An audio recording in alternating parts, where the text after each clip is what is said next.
اور سیاست کا بڑا اصلی رشتہ ہے دھرم سے. وہاں پہ مہاتما گاندھی نے وہ اپنی وہ ذاتی زبان میں لمبا وہاں پہ تقریر کیا پورا کہ دھرم سیاست سے جدا نہیں ہے بول کے, میرا دھرم جو کتاب لکھے ہو. لیکن ہم لوگ یہ سمجھ رہے ہیں کہ جو ہے ہم لوگ بچے ہوئے ہیں, وہ لوگ مر رہے ہیں.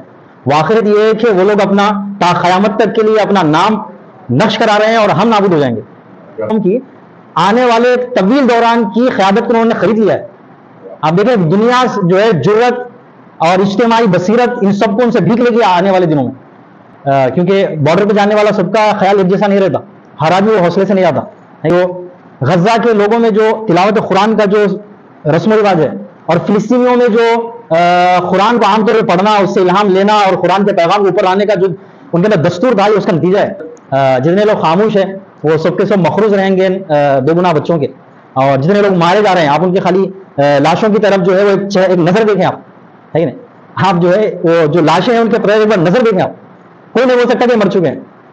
زندے سے زیادہ روشن و چہرے ہیں ان کے.